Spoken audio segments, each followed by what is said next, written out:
네, 안녕하십니까.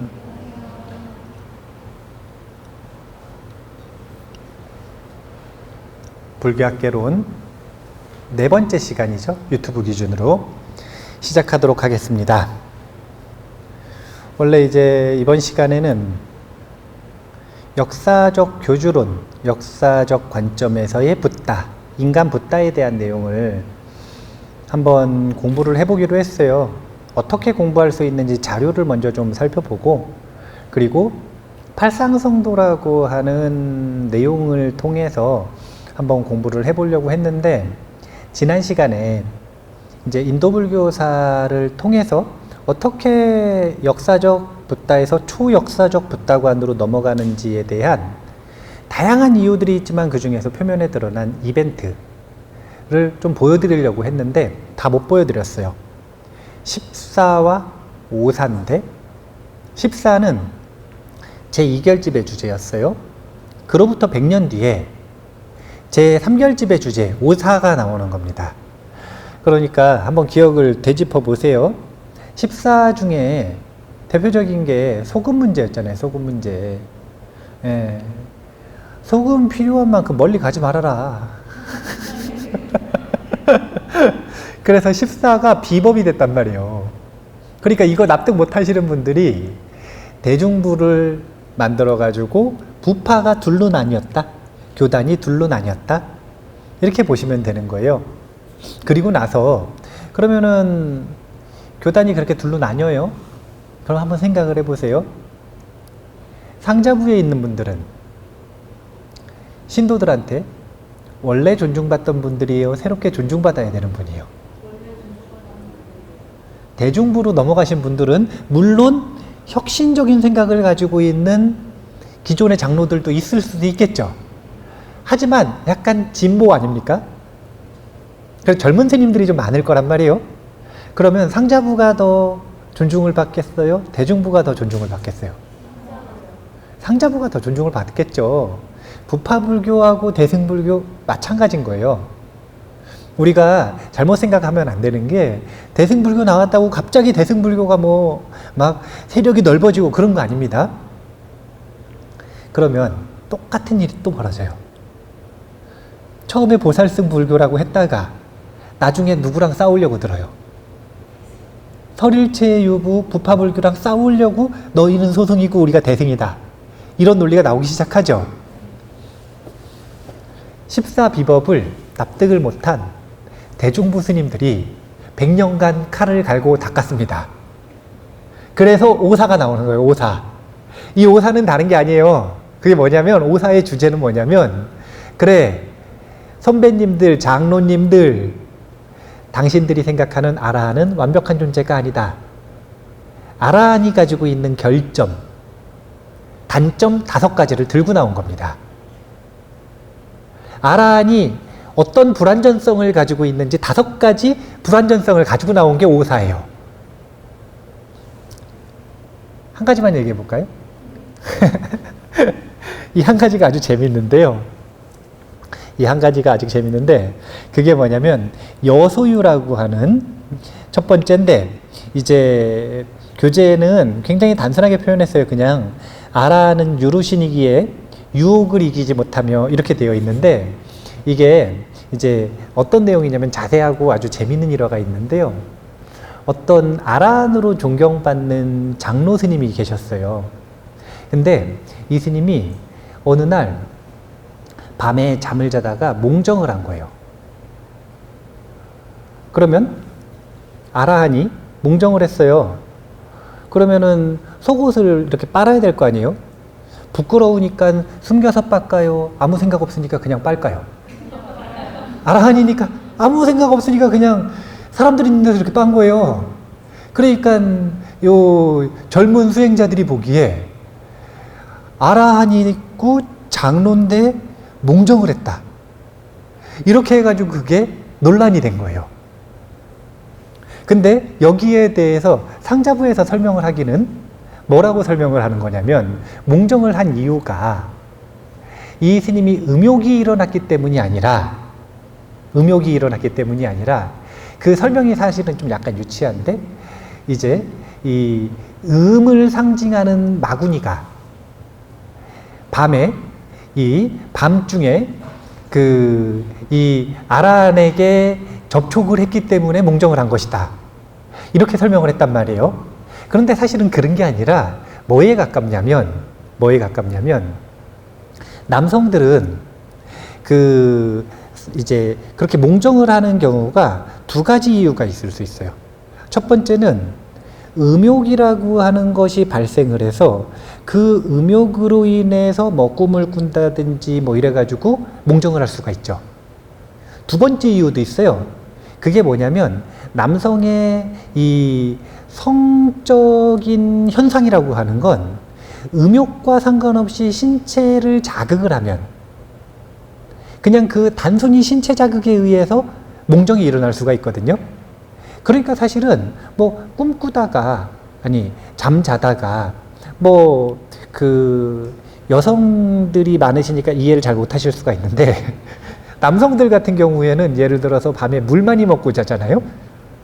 그러면은 이 밤에 잠잘 때 이 오줌이 매렵지 않습니까? 그러면 성기 있는 데가 자극이 돼요. 그리고 그게 신체가 자극이 되는 거랑 느낌이 비슷해요. 그러니까 매일매일 뭐 예를 들어 가지고 하루에 잠잘 때 3번씩 화장실을 간다 이런 버릇이 있는 분들이 아니면 보통 이 오줌보가 꽉 찰 때까지 안 일어나시거든요. 그러면 신체가 자극된 채로 있는 거예요. 뭐 그런 상태에서 이불이 스치거나 뭐 가사가 스치거나 뭐 이런 자극들이 있으면 그렇게 몽정을 할 수가 있는 거예요. 그러니까 그런 음욕, 번뇌로 인한 것이 아니라 단순히 신체 자극에 의한 이런 일들이 있을 수가 있는데, 근데 젊은 스님들이 막 아라한에 대한 막 환상을 가지고 있을 때는 그게 납득이 안 됐던 거죠. 그러니까 그런 논란들이 있었던 거예요. 근데 그런 100년 동안에 있었던 논란들, 어떤 특정 이벤트를 5가지를 꼽아가지고 제3결집에서 오사로 들고 나온 겁니다. 뭘 얘기하고 싶었던 거냐면 아라한은 완전하지 않다. 이걸 왜 얘기하고 싶었을까요? 굉장히 현실적인 이유로는요, 대중부의 경쟁자가 누구예요? 상자부죠. 그러니까 나온 것이고요. 두 번째는 그래서 교리적으로 발달한 의미는 뭐냐면 아라한과 다른 일체지자인 붓다가 되겠다. 본인들은. 이런 씨앗들이 심어지기 시작을 하는 거예요. 생각해 보세요. 아라한과 다른 완전한 결점 없는 완성을 이룬 붓다가 되겠다. 벌써 지금 보면 인간 붓다에서 초현실적 붓다로 넘어가는 느낌, 뉘앙스가 나나요, 안 나나요? 이제 여기다가 뭐가 더 더해지는 거냐면 힌두교와의 경쟁이 더해지는 거예요. 일반 대중들에게 있어서 불교는 치명적인 결함이 있었던 거예요. 종교성에서. 뭐가 있었냐면 교주가 인간이에요. 이게 치명적인 결함인 거예요. 종교성이 아니라 윤리적인 측면에서의 수행론의 측면으로 놓고 볼 때는 굉장한 장점입니다. 이건. 왜냐하면 처음부터 신이었다? 그래서 완전해진 것이다? 이러면 수행이 필요 있어요? 없어요? 없죠. 근데 처음에 인간이었다. 그러다가 수행을 통해서 신보다 뛰어난 공능을 가진 해탈자가 되었다. 이것은 굉장한 장점인 거예요. 근데 종교적인 측면에서는 결함일 수밖에 없는 거예요. 왜? 신심이 잘 안 일어나니까. 그래서 신격화가 힌두교와의 경쟁을 만나면서 가속화되지만 그 뿌리라고 하는 건 내부에서 일어나는 거예요. 부처님을 경험하지 못한, 직접 경험하지 못한 새로운 수행자들이 부처님에 대한 환상을 가지고 또 그런 뭔가 좀 갈등 구조 속에서 현실에 있는 아라한들에게 만족하지 못하는 이런 것들을 통해서 우리가 이 초현실적인 붓다론이 형성됐다라고 보시면 됩니다. 제가 이거는 쓰지 않고 읽어드릴게요. 뭘 읽어드릴 거냐면 그래서 상자부와 대중부는 붓다가 아니 어떻게 구분되는가? 이거 몇 가지를 읽어드릴게요. 상자부, 그러니까 이건 인간 붓다죠. 전통적인 관점에서는 원래 불타의 최후시는 결합소감인고로 유루체이며, 무슨 얘기인지 아시겠어요?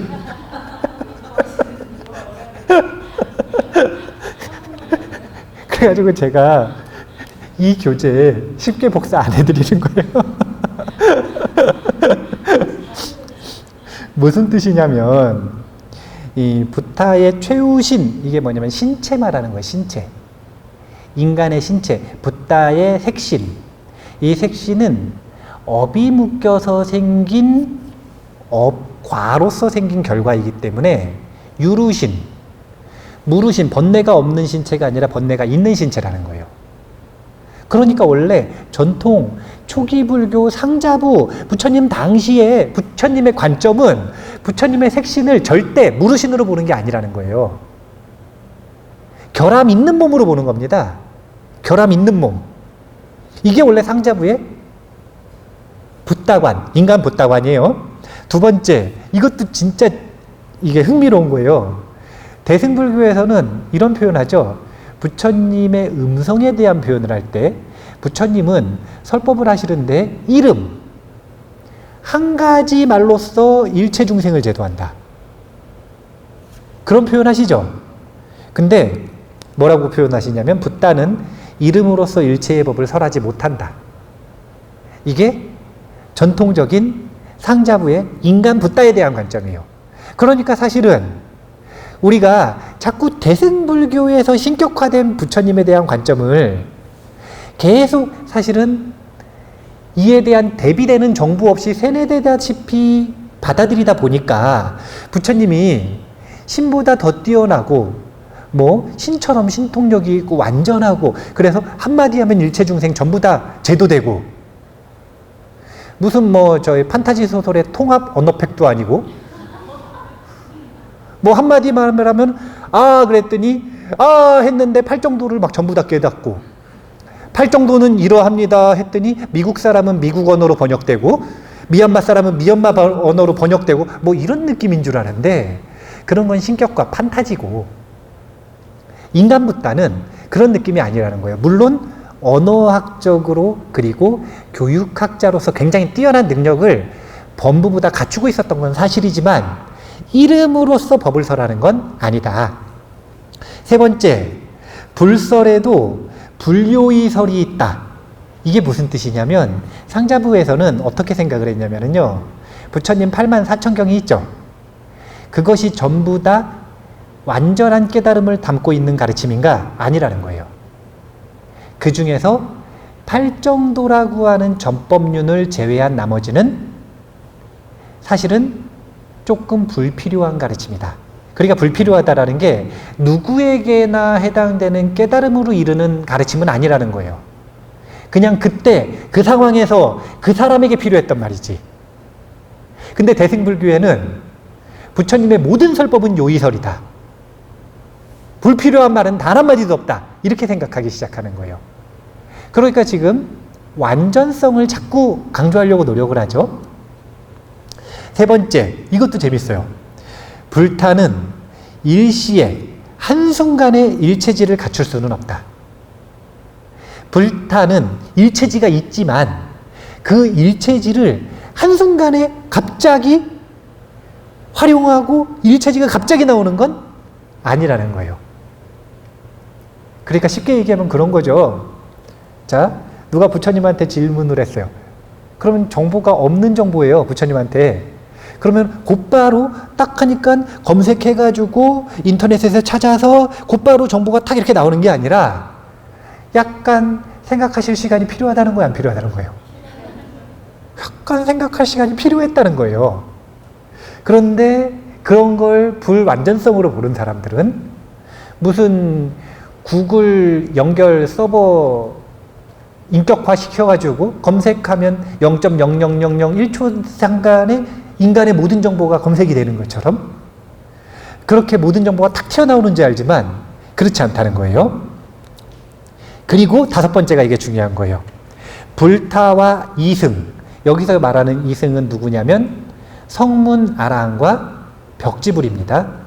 벽지불은 외도 중에 깨친 사람들이에요. 그러니까 성문 아라한과 벽지불은 불타와 해탈에는 별이 무하고 차별이 없고, 해탈의 측면에선 차별이 없고, 오직 도의 측면에서 차별이 있을 뿐이다.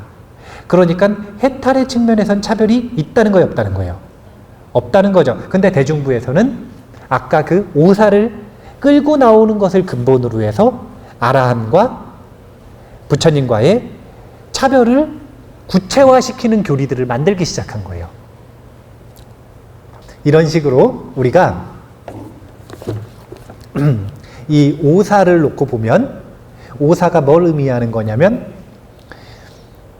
아라한들의 결점을 이야기하는 거기도 하지만 그것을 통해서 반작용으로 붓다의 완전성을 만들어내기 위한 정리되는 교리들이 체계적으로 정리되기 시작을 하던 그런 이벤트라고 볼 수도 있는 겁니다. 그래서 이쯤부터, 그 전부터 사실은 부처님 당시, 근본불교라고 하는 부처님 당시에는 신격화된 불교에 대한 흐름이 있을까요, 없을까요? 그때도 있어요. 예를 들어 볼까요? 부처님의 신통 중에 최고의 신통이 뭐냐면 쌍신족이거든요. 쌍신변의 신통이라고 표현을 하는데, 쌍신변의 신통은 한쪽 콧구멍에서 물이 나오고 한쪽 콧구멍 물이 나.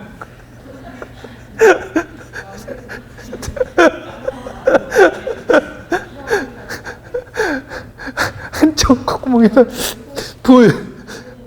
다른 한쪽 콧구멍에서는 물이 나오는데, 이렇게 불과 물에 대한 신통을 동시에 다룬다 그래서 쌍신변의 신통인데, 그런 현상을 부처님이 살아생전에 2번인가 3번 보여주셨대요.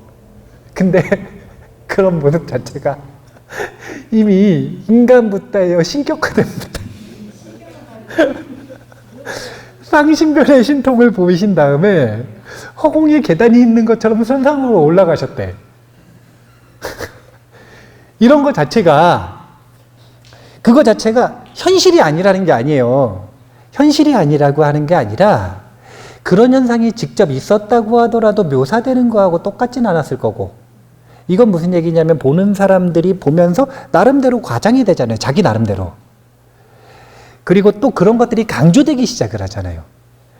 그러면 어떻게 되는 거냐면 부처님은 인간이 아니라, 우리랑 똑같은 범부가 인간이 아니라 신이다. 이런 신격화된 붓다가 사실은 근본불교에도 있는 거예요. 그런 흐름이 원래 있어요. 근데 그런 흐름들이 이런 사건들을 계기로 해서 본격적으로 교리로 경쟁적으로 정리가 되기 시작하는 거예요. 거기다 촉매를 붙인 게 힌두와의 경쟁. 이런 과정들을 통해서 초역사적이고 초현실적인 붓다관이, 신격화된 붓다관이 형성되기 시작했다. 이렇게 보시면 됩니다. 어쨌든 그래가지고요, 이제 역사적 붓다론 한번 공부해 볼게요. 자, 역사적 붓다론, 인간 붓다. 자, 인간 붓다를 공부할 수 있는 일단 교재, 전적부터 한번 알아보죠. 3가지 부류의 전적이 있습니다. 첫 번째는 율장이 있고요. 원래 예전에는 율장이라고 하는 내용은 승달에만 공개되던 내용이었어요. 근데 요즘에는 제가자들에게도 공개가 돼버렸어요. 왜 됐을까요? 출판이 됐어요.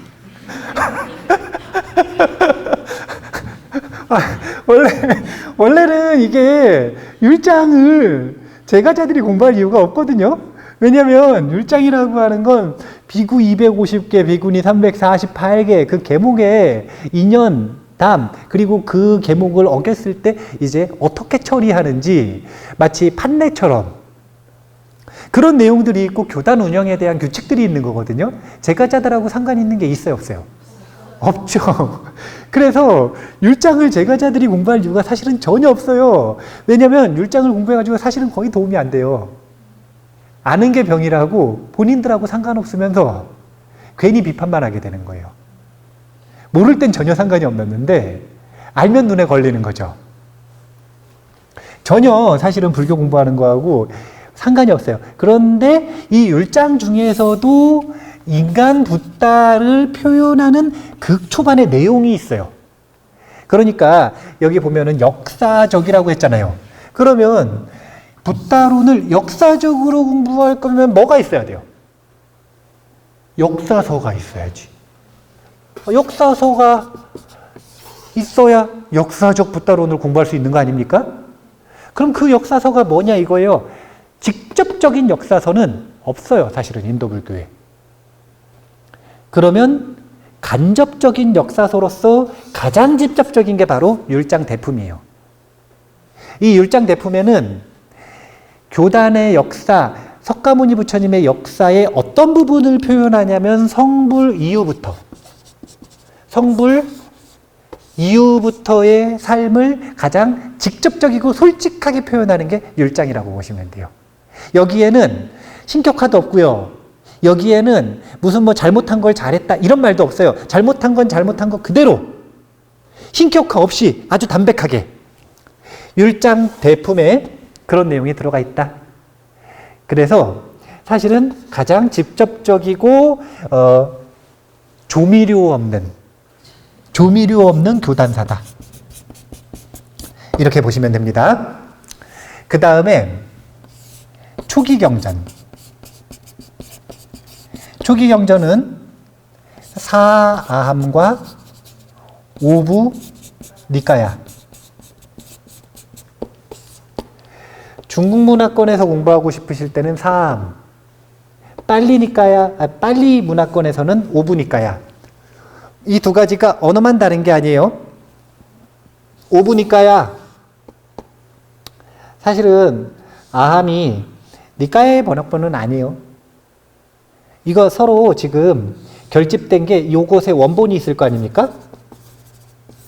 이 원본과 이 원본이 사실은 다른 부파 거예요. 둘 다 상자부 건데 부파가 달라요. 이쪽은 거의 설일체유부 쪽이 많아요. 설일체유부 쪽이. 근데 이쪽은 설일체유부 쪽보다는 저 밑에 남방으로 전달되어 있었던 상자부 계통의 이 부파의 전적이기 때문에 사실은 원본도 조금 틀려요. 거기다가 번역하는 과정에서 중국적으로 변했죠. 그래가지고 조금 내용이 서로 틀려요. 사실은 만약에 좀 세부적이고 이런 뭐 이름, 뭐 사건의 이유, 뭐 이런 것들 중요시 여기는 분들한테는 조금 틀린 게 아니라 많이 틀려요. 조금 틀린 게 아니라 많이 틀려요. 그래서 이 두 가지를 병행해서 공부하는 게 가장 좋습니다. 다행히 빨리어 공부 안 해도 번역이 다 돼 있잖아요. 니까야가. 이 대림스님 너무 고마워요. 강묵스님 너무 고마운 일이에요. 이 니까야를 다 번역을 해주셨어요. 그러니까 이런 내용을 가지고 공부를 하면 이 내용에는 산발적으로 흩어져 있어요. 부처님의 생애부터 시작해서 제자들과의 각종 이벤트들, 그 사건이 일어났을 때 어떤 지혜로서 그런 문제들을 해결했는지에 대한 80년의 역사, 사실은 전반 35년의 역사는 굉장히 조금이에요. 극히 소수고 역시 이후 45년에 부처님 중심이 아니에요. 부처님과 굉장히 다양한 제가불자들 그리고 출가 제자들, 이 사람들과의 그때 당시의 인도 문화와 그런 이벤트들이 전부 녹아져 들어있는, 그래서 이 전체가 방대한 자료지만 바로 이것이 역사적 붓다론을 공부하는데 중요한 자료가 된다. 이렇게 보시면 됩니다. 세 번째가 있어요. 세 번째는 불전문학이라고 표현해요. 우리가 대표적으로 알고 있는 불전문학은 자타카죠. 자타카. 이 자타카는 사실은 역사적 붓다관이라고 보기는 좀 어렵죠? 왜냐하면 초역사적이에요. 왜냐하면 부처님 태어나시기 전 이야기니까. 부처님 전생담. 부처님 전생담. 생각을 해보세요. 부처님은 한 생에 깨치셨대요. 3아승직업 10대겁을 공부하고 깨치셨대요. 왜 그런 생각을 했을까요? 초현실적이니까요. 부처님 자체가 일반 사람들이 생각하기에 초현실적이니까 한 생 공부해서 저렇게 깨치시는 건 불가능할 거다. 그래서 3아승직업 10대겁 동안 무량한 생애 동안 수행하신 거다. 그만큼 공덕이 있으니까 저런 모습으로 깨치셨다. 이런 표현 하지 않습니까? 해요, 안 해요?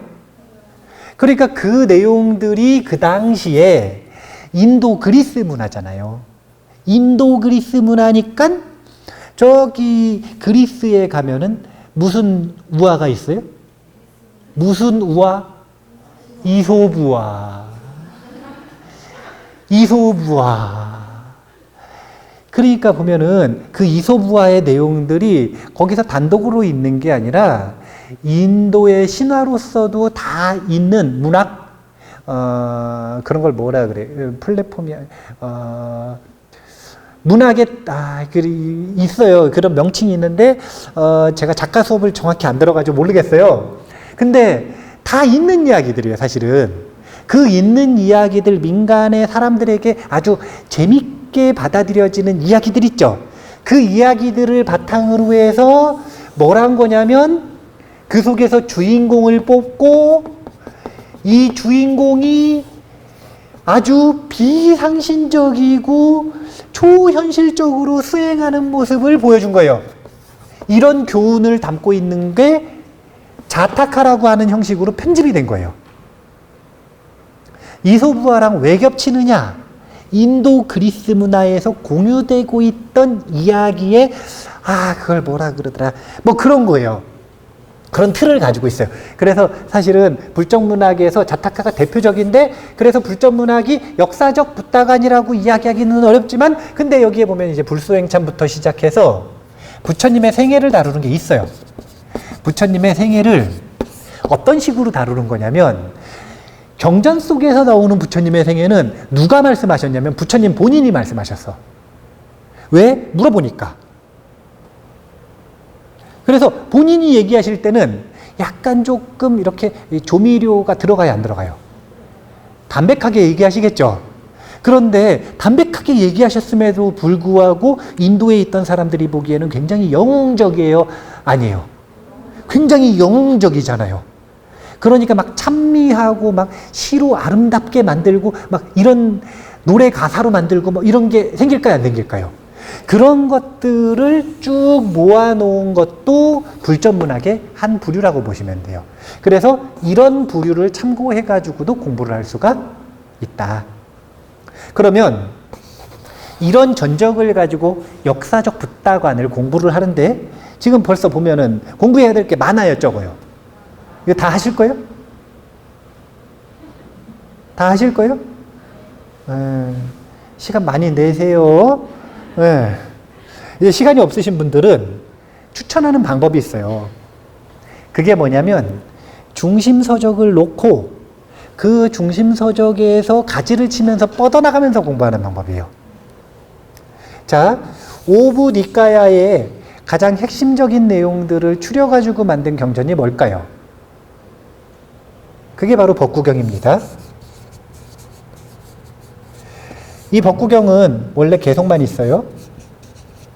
그런데 이 법구경을 너무 고맙게, 이게 스리랑카 스님인지 인도 스님인지 모르겠는데 주석가가 그 개성 하나하나에 있는 이 인연담을 삼장법사라 경전 다 외우고 있거든요.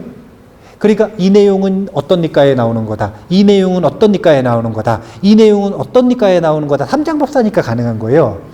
전부 다 역추적해가지고 뭘 만들었냐면 법구경 이야기를 만드셨어.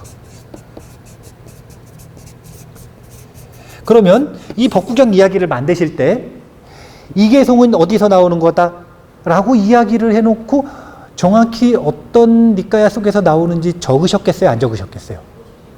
그러니까 여기 보면은 주석으로 이 인연담이 어디에 나오는지 니까야 번호가 다 나온단 말이에요. 그럼 어떻게 공부를 하면 되느냐? 법구경 이야기를 하나를 딱 공부를 하면은 더 공부를 해야 되는 니까야가 되게 많아. 이 내용은 어디서 나오고 이 내용은 어디서 나오고 그러면은 그거를 가지치기 하면서 니까야를 공부를 하는 방법이 효과적이라는 거예요. 전체를 쭉 공부를 하면서도 핵심을 따라서 시간을 좀 단축할 수 있는 하나의 연결성을 가지고 있는 스토리로 쭉 이어나갈 수 있는, 그래서 법구경 이야기를 중심으로 역사적 붓다론을 공부하기 위해 그 가지의 내용을 채우는 방법으로는 초기경전을 참고하는 방법. 초기경전만 들어갈까요? 초기경전에 율장도 들어갈까요? 율장도 들어갑니다. 그러니까 율장도 들어가죠. 거기다가 이제 요런 그 불전문학도 들어갈까요? 안 들어갈까요? 포함이 될 수 있죠.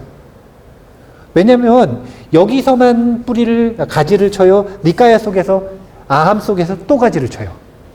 그렇게 계속 퍼져나가는 거니까. 그런 방식으로 맥락을 가지고 공부를 하시면 역사적 붓다관을 공부하기가 쉽다. 시간 어떡하죠?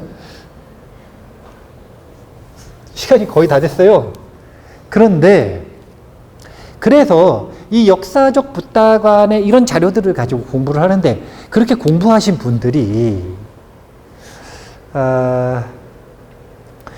호중법우님은 지금 이 순간 본인의 삶의 자서전을 쓴다면 몇 가지 사건을 챕터로 만들어 가지고 쓰실 거예요.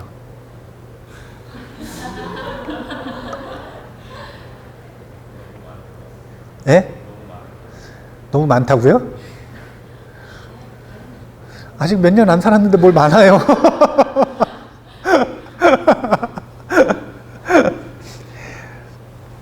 이게 여기 지금 보면 역사적 붓다의 삶이 많이 쪼개져 있어요? 하나로 정리되어 있어요? 쪼개져 있는 가르침들이죠. 그럼 굉장히 쪼개져 있는 다양한 가르침들을 하나의 인생으로 쫙 압축해가지고 정리를 해야 될 거 아니에요. 그렇게 하면서 나온 목차. 그리고 그 목차는 뭘 중심으로 나온 거냐면 부처님의 0세부터 80세까지의 중요 이벤트 8가지를 꼽아서 목차를 만든 거예요. 그걸 뭐라고 하는 거냐면 팔상성도라고 하는 겁니다.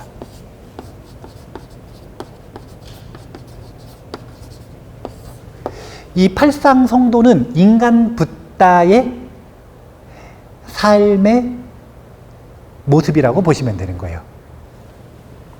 엄밀히 얘기하면 인간 붓다의 모습은 원래는 7가지예요. 태몽은 이제 인간 붓다를 신격화시키는 시작이죠. 태어난 누군가가 있는데 그 누군가가 위대한 삶을 살았을 때 보통 가장 먼저 그 신격화를 시작할 때 뭐부터 시작을 해요? 태몽부터 시작하는 거잖아요. 태몽부터. 그래서 그래도 태몽부터 시작해야죠. 자, 팔상성도 다 아시는 내용이니까 다 아시는 내용이라고 생각을 하고 다 아시는 내용이라고 생각하고 목차만 한번 적어볼게요. 시간이 없으니까. 나머지 중요한 그 구체적인 내용은 개인적으로 채우세요. 자, 팔상성도 하면 태몽부터 시작하는데 그게 뭐냐면 도솔래 의상이에요. 도솔래 의상 맞나요? 도솔래 의상, 도솔천에서 오셨다 이거예요. 태몽이 흰 코끼리가 마야 부인이 잠을 자고 있는데 도솔천에서 이렇게 내려오셔가지고 옆구리로 들어가셨대. 옆구리로 탁 들어가셨대요. 나는 이제 그 옆구리로 들어가셨다라고 하는 걸 이제 일반적으로는 그때 당시의 시대적인 비유로서 뭐 크샤트리아 계급, 왜냐면은 그때 당시에 그런 이야기가 있었거든요. 크샤트리아는 뭐 옆구리에서 나오고 어떤 신분은 어디에서 나오고 이런 문화가 있었거든요. 그래서 왕족 계급이라는 걸 표현하기 위해 옆구리로 들어오셨다 뭐 이런 표현을 하시지만 어쩌면 그거 뭐라 그러죠? 이렇게 제왕절개. 어쩌면 제왕절개를 하셨을 수도 있겠다 이런 생각을 하기는 해요. 왜냐하면 금방 돌아가셨잖아요. 마야 부인이 석가모니 부처님을 낳으시고 금방 돌아가셨잖아요.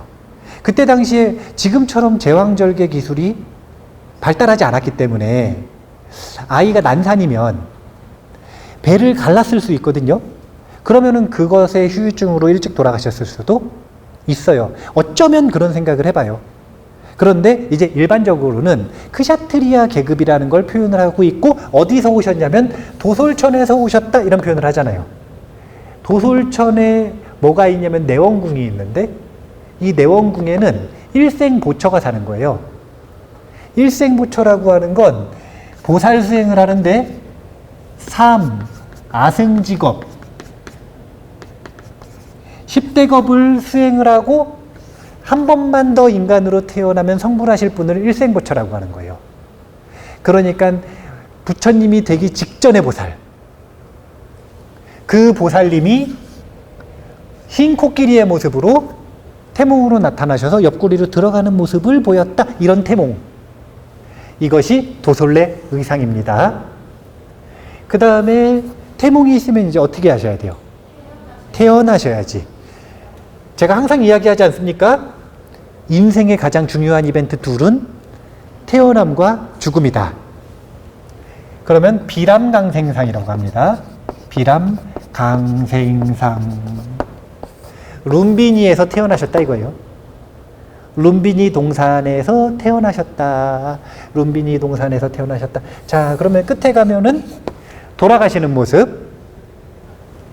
쌍림열반상. 쌍림열반상. 그래서 사실은 역사적 부다가는 여기서부터 여기까지죠. 이때 이미 이렇게 되는 게 신격화의 시작이에요. 그러니까 근본불교, 초기불교 때도 신격화는 있었다. 이런 것들을 뿌리로 삼아가지고 교리로 만드는 거지. 교리로 발달시키는 거지. 아무것도 없는 내용을 가지고 허황되게 짓는 게 아니에요. 자, 비람강생상이라고 하는 것은 뭐 그때 당시에 뭐 친정으로 가서 아이를 낳는 무슨 뭐 풍습이 있었는데 뭐 가다가 이 산기가 이렇게 나오셔가지고 무슨 뭐 나뭇가지를 탁 잡고 낳으셨다 뭐 이런 표현들을 하는데 이런 게 자체가 한번 봐보세요. 굉장히 영웅적인 모습의 찬미 아닙니까? 진짜로 이렇게 서가지고 나뭇가지를 잡고 낳으셨겠어요?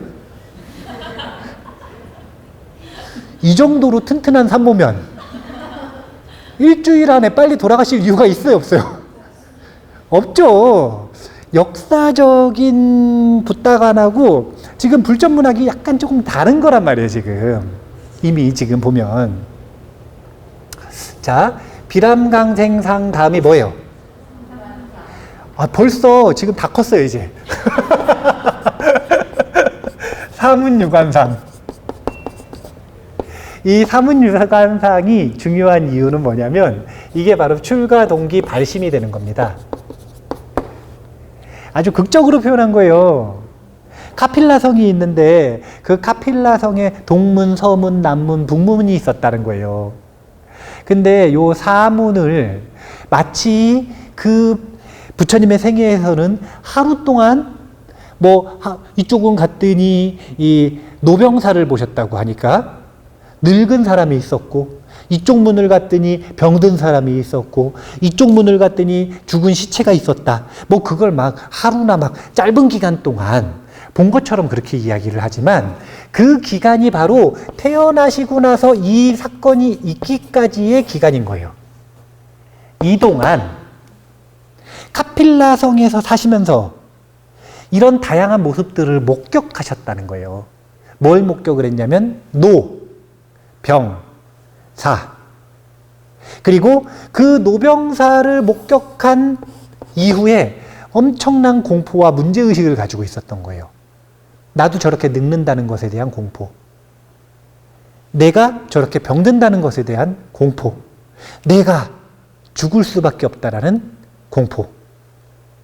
그런데 그 공포를, 의심을, 마음을, 문제의식을 품고 있는데 마지막에 뭘 봤다 그러냐면 사문을 봤다 그래요. 수행자.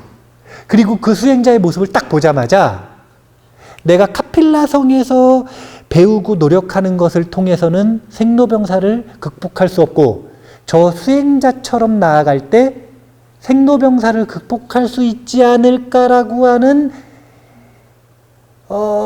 아이디어가 떠오른 거죠.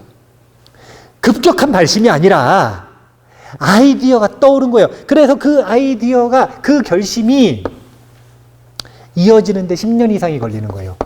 실제로.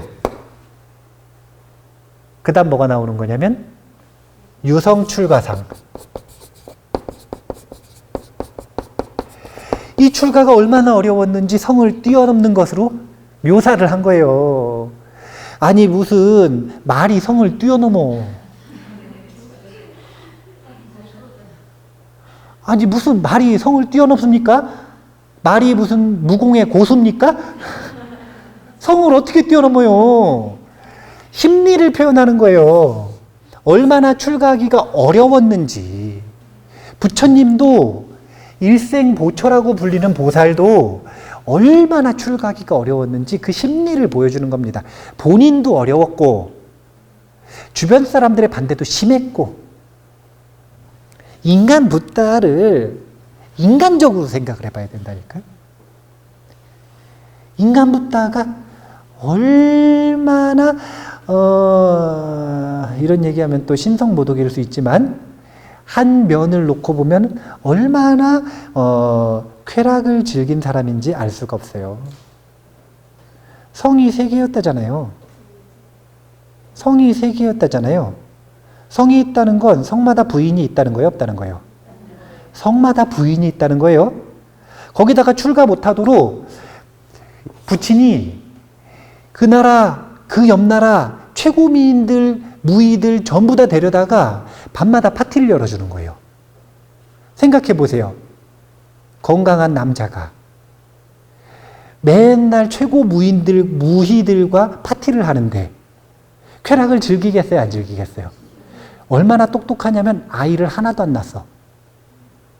이거는 남성들만 아는 건데 굉장한 이성과 절제력이 있는 거예요. 쾌락을 즐기지만 본인의 발목을 잡을 아이를 낳지는 않는 거예요. 그러다가 본처에 해당되는 부인에게서 아이가 나온 거예요. 그날 출가한다 그러잖아요. 라울라가 태어나는 날. 그러니까 본인도 사문을 보고서 발심, 아이디어를 얻었지만 아직까지 그냥 그 아이디어 부친한테 슬쩍 말했다가 엄청난 방해 공작을 겪거든요.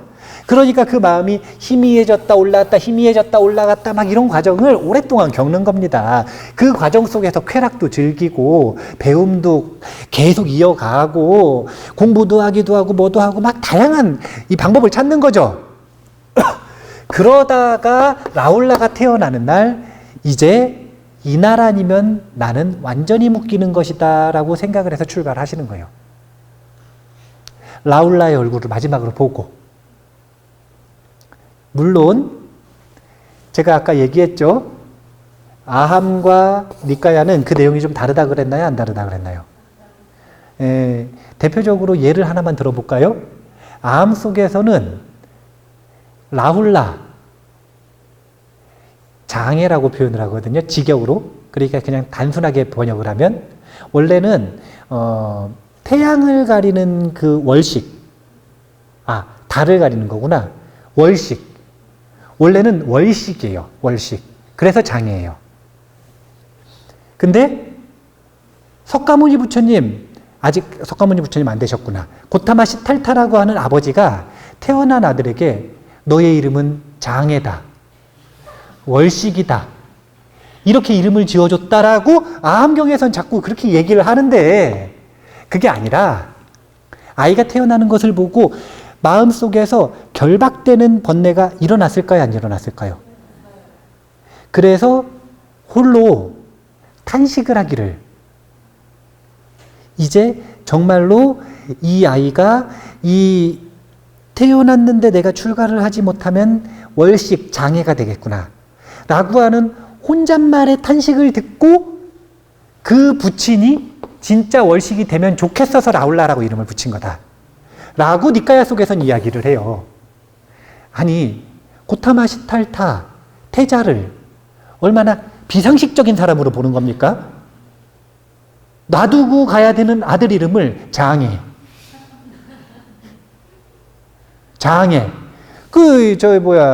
보아버부님 성 따르면 고장애 아닙니까? 김장애, 고장애, 유장애, 장장애, 이렇게 누가 이름을 붙여요?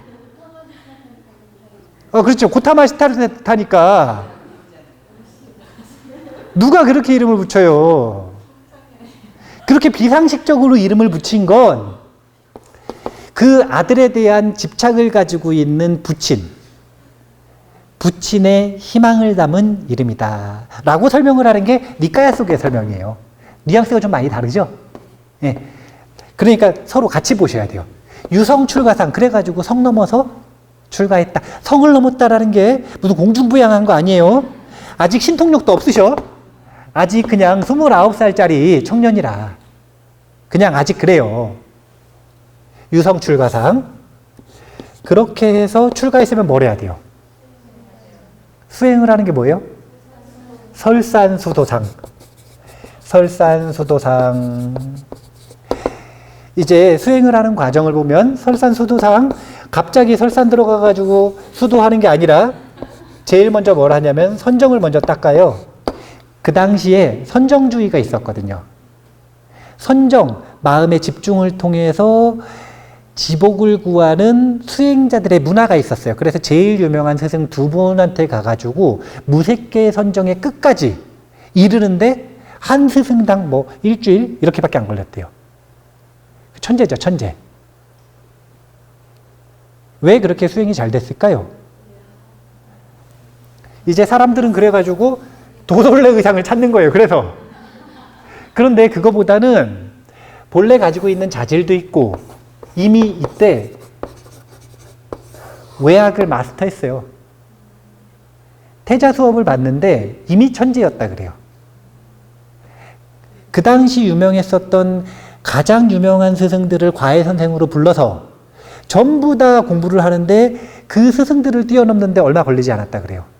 그러니까 이미 쉽게 얘기하면 학업 성취도가 굉장히 뛰어났던 거죠. 학업 성취도만 뛰어났던 게 아니라 그때 당시에 왕은 명령하는 사람이 아니라 전쟁에 나가는 사람이거든요. 그래서 몸으로 하는 공부, 무술 공부도 최고의 무사 중에 한 명이었다고 이야기를 해요. 문무를 이미 갖추는 외학을 마스터했어요. 그럼 이 외학을 마스터하는 과정에서 당연히 욕계 선정, 욕계의 집중, 마음의 번뇌가 있는 상태에서 이 집중력이 뛰어나겠어요? 안 뛰어나겠어요? 그렇죠. 그런 자질을 갖춰져 있으니까 선정 수행을 했을 때 곧바로 성과가 난 겁니다. 근데 이것이 아닌 것 같다 그래서 뭘 하셨냐면 고행을 하셨어요. 이 고행은 요거 몇 주 했다면, 한 달, 몇 달 했다면 이 고행은 좀 오래 하셨어요. 6년을 하셨대요. 그리고 나서 내리신 결론이 뭐냐면 이것도 아닌 것 같다 이거예요. 그러니까 외학을 여기 보면 사문유관상을 겪었다 그랬죠. 그로부터 유상출가상 하기 전까지 생로병사의 문제를 해결하기 위해 외학에서 엄청난 연구를 하고 답을 찾으려고 했을까요? 안 했을까요? 했겠죠. 근데 이거 아닌 것 같다. 그래서 내린 결론이 출가한 거고, 그래서 선정을 했어요. 아닌 것 같다. 그래가지고 다시 공부를 해서 고행을 6년이나 했어. 아닌 것 같다. 그래서 맨 마지막에 공부를 하신 게 윗바사나. 지혜수행이라고 표현을 하죠. 지혜수행을 하신 거예요. 그래서 이 지혜수행을 통해서 무엇을 하신 거냐면 성불을 하셨다. 그래서 설산수도상 다음은 뭐예요? 성불하기 직전에 나타난 수하 항마상이 드러나는 겁니다. 자, 수하 항마상은 지금 뭘 표현하는 거냐면 성불을 표현하는 거예요. 성불. 성불을 할 때 반드시 나타나는 이벤트. 이게 바로 자아의 죽음 직전에 나타나는 유혹. 이게 바로 루시퍼가 타락한 루시퍼의 그 타락의 이유, 유혹. 마지막 유혹.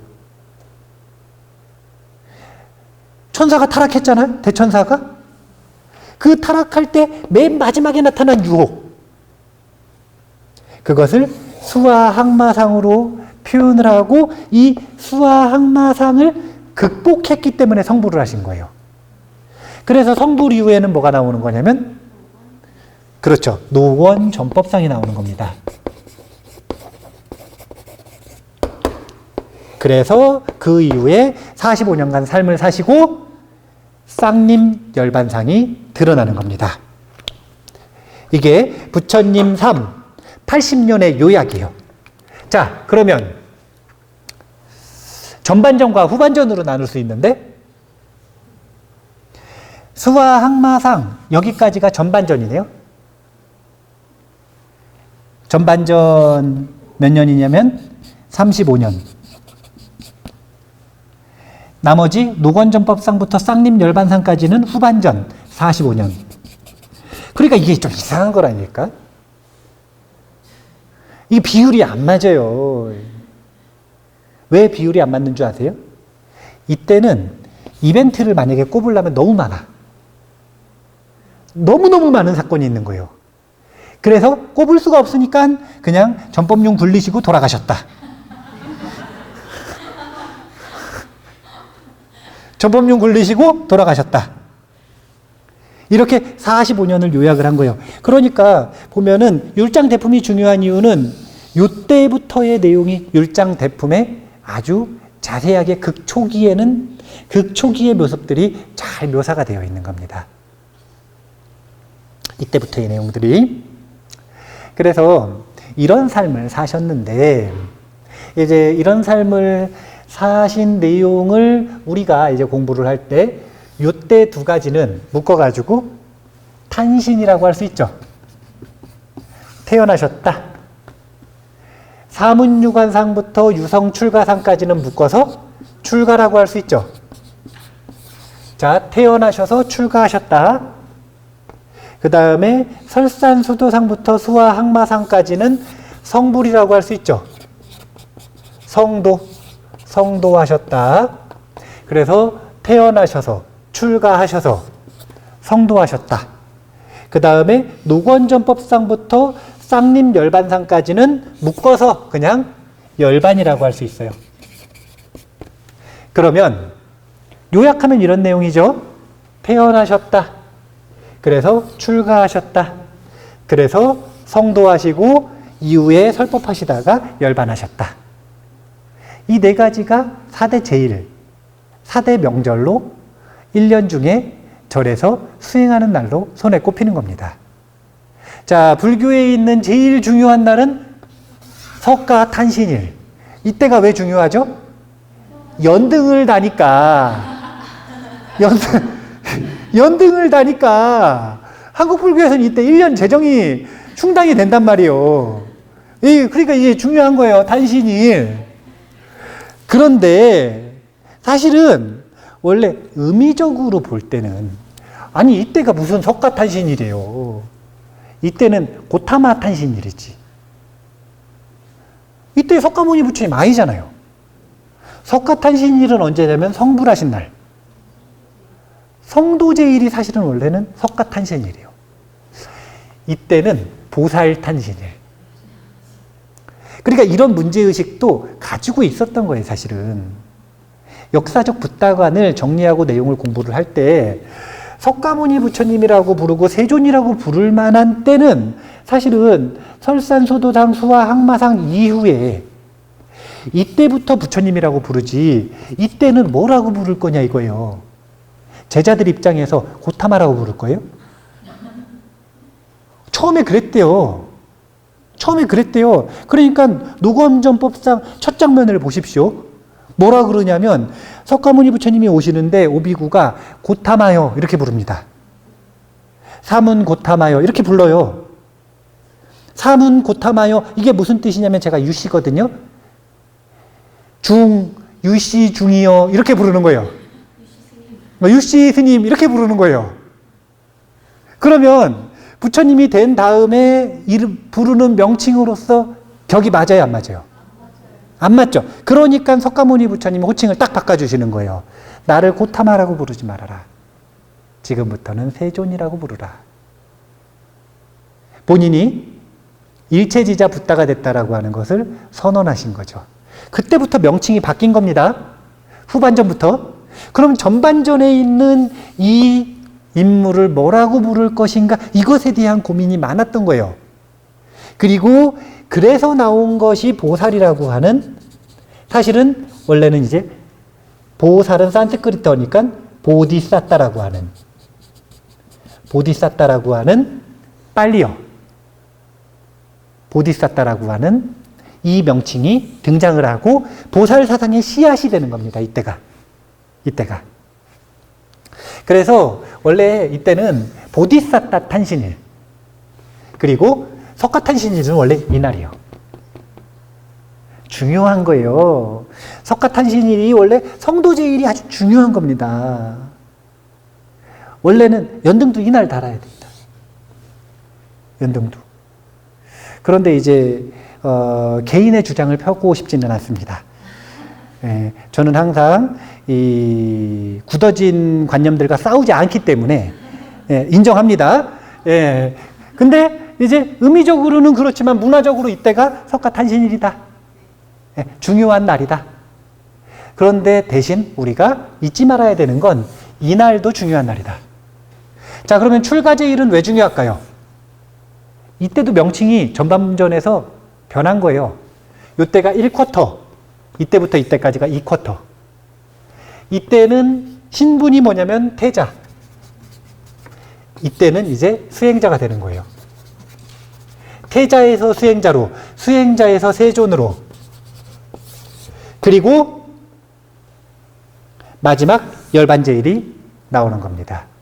그 삶을 마무리하는 것까지. 이렇게 석가모니 부처님 인간 붓다의 삶의 여정이 8컷으로 정리된 것이 팔상성도다.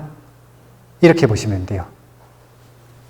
원래 이제 엄밀히 얘기하면 7컷으로 정리해야 돼요. 7컷으로. 그런데 그렇다고 딱 잘라내기도 그래요. 왜냐하면 역사적 붓다간에도 초역사적인 붓다간이 원래 포함이 되어 있었던 거예요, 안 되어 있었던 거예요. 그러니까 부처님 당시에는 나를 신격화하지 말아라. 그런 얘기, 뭐 전생 이런 거 얘기하지 말아라. 그런 얘기를 하셨으면 잘라내야 되는데 그게 아니라 석가모니 부처님 본인도 필요할 땐 본인의 전생에 대한 설법을 하셨기 때문에 그걸 포함을 안 시킬 수는 없는 거예요. 초역사적 붓다관이 형성되는 씨앗이 역사적 붓다관인 팔상성도에 포함이 되어 있다는 건 의미심장한 거죠. 굉장히 의미심장한 거예요. 이렇게 팔상성도를 통해서 우리는 인간 붓다에 대해서 알 수 있다. 팔상성도는 다른 내용이 아닙니다. 우리가 인간 붓다에 대해서 공부해야 되는 다양한 전적, 율장부터 시작해서 니까야 그리고 불전문학까지의 내용을 8컷으로 정리한 내용이 바로 저 팔상성도인 거예요. 그래서 저 팔상성도를 공부한다면, 제대로 공부한다면 이제 우리는 인간 붓다의 모든 전적을 공부한 것과 마찬가지다. 그래서 시간이 진짜 없는 분들은 뭐만 공부하시면 되냐면 팔상성도만 공부하시면 된다. 근데 나는 그거보다는 성의도 좀 많이 들이고 시간도 좀 더 있다. 그런 분들은 법구경 이야기를 중심으로 공부하시는 것도 좋지만 이것도 너무 길다. 그럼 중간도 만들어 드릴게요. 이 중간이 뭐냐면 부처님 생애예요. 부처님의 생애. 여러 가지 교재들 있죠? 예, 조계종단에서 만들어 놓은 표준 부처님 생애도 물론 있습니다. 그것도 있고요. 저는 근데 좀 더 좋아하는 게 안한존자의 일기예요. 안한존자의 일기. 이게 아주 재밌어요. 예. 이런 것들도 부처님의 이 내용을 다룬 불전문학의 한 축이거든요. 후대에 만들었지만 내용이 어떤 내용이냐면 부처님의 생애를 부처님께서 본인이 말씀하시는 게 아니라 바로 옆에서 보고 들은 안한존자의 입장에서 안한존자가 관찰자의 입장에서 부처님의 생애를 쭉 묘사를 하는 거예요. 아, 재밌어요. 그래서 팔상성도의 뼈대를 세워놓고 그래도 최소한 그 내용에 살을 조금 붙이시고 싶으시면 안한존자의 일기 정도는 읽으셔가지고, 안한존자의 일기가 남방불교 문화거든요. 그게 좀 별로 잘 모르겠다, 나는 잘 안 맞는다, 나는 조금 더 뭔가 좀 건조한 내용을 원한다, 그러면 부처님의 생애라도 읽으셔서 그 뼈대에 살을 붙이시는 걸 권장을 합니다. 나는 그거보다는 조금 더 방대하고 학술적으로 공부를 하고 싶다 그러면 법구경 이야기를 통해서 율장과 니까야 그리고 이 불전문학으로 가지를 뻗어나가는 그런 공부를 하시는 것도 아주 좋습니다. 나는 그냥 요령 없이 다 읽겠다, 그런 분들은 그냥 다 읽으세요. 그냥 순서대로 없고 그냥 다 읽으시면 돼요. 그런 식으로 공부를 해 나가시면 된다. 벌써 또 시간이 다 됐어요. 수심결이나 밀린다왕문경하고 비교를 했을 때 시간이 빨리 가는 편인가요? 늦게 가는 편인가요? 아, 그럼 더 재밌다는 거네요. 예, 재밌어야 시간이 빨리 가니까요. 그리고 제가 보니까 낮 2시에 하고 더울 때 하는데도 좀 덜 조는 것 같아요.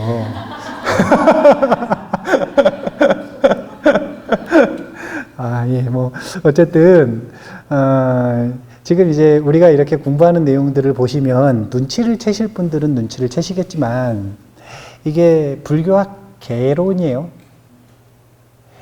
개론은 뼈대를 세우는 건가요? 아니면 살을 붙이는 건가요? 예. 불교학 연구 방법론에서 제가 이야기를 했죠. 먼저 일반 내용, 일반적 분야로서의 내용을 먼저 공부하고, 이건 뭐냐면 개론을 먼저 공부하고, 그 부분에서 특별히 관심이 있거나 살을 채워야 되는 특수한 부분으로서의 전적을 선택을 해서 공부를 하는 것이다. 일반에서 특수로 넘어가는 거예요. 그러니까 교양 과목에서 전공 과목으로 넘어가듯이 그렇게 공부를 하는 것이기 때문에 반드시 이 불교학 개론을 공부를 하시면 그 살을 채워나가는 과정은 자율학습을 통해서 하셔야 된다. 하셔야 된다. 그렇게 해야 지금 제가 이제 평소에 파편으로서 공부하셨던 것들을 좀 이렇게 카테고리로 모을 수 있는 구조적 지식을 만들어 드리는 거거든요. 그 구조적 지식을 만들어 놓은 것을 장기 기억으로 끌고 갈 수가 있어요. 이거 한번 딱 들으면 아, 그렇구나라고 이해도 되는 것 같고 단기 기억도 어느 정도 될 수가 있지만, 이것을 살을 붙이는 과정을 통해서 복습을 해야 장기 기억으로 저장이 된다는 거예요. 우리 뇌의 구조가 그래요. 그렇기 때문에 이 불교학 개론의 공부의 성격을 분명히 하시고, 제가 일부러 전적, 교재, 공부 방법 이런 것들까지 다 설명을 해드리지 않습니까? 너무 자세하게 설명하는 건가요? 그 정도는 설명을 해드려야 이제 자율학습을 하실 수가 있으니까, 그렇게 공부를 좀 자율적으로 이어나가셨으면 좋겠다라는 생각을 합니다. 이제 다음 시간에는 아직도 열애 시포 공부를 해야 되니까 역사적 붓다관을 아직도 공부를 좀 더 해야 되는 거예요. 그래서 유명한 내용 몇 가지 할 거예요. 열애 시포, 30이상 80종호, 그 다음에 18 불공법, 뭐 이런 내용들. 그 다음에 초역사적 붓다관에서 무슨 뭐 법신, 모신, 화신, 삼신설 뭐 이런 내용들, 그런 특수한 내용까지 해서 최대한 2시간 안에 다음번에는 끝낼 거예요. 다 못 끝내면 그냥 넘어가 버릴 거예요. 예, 교주론 다음 시간에 끝낼 거니까요. 자, 오늘 역사적 붓다관 팔상성도를 통해서 공부했습니다. 이만 마치겠습니다. 감사합니다.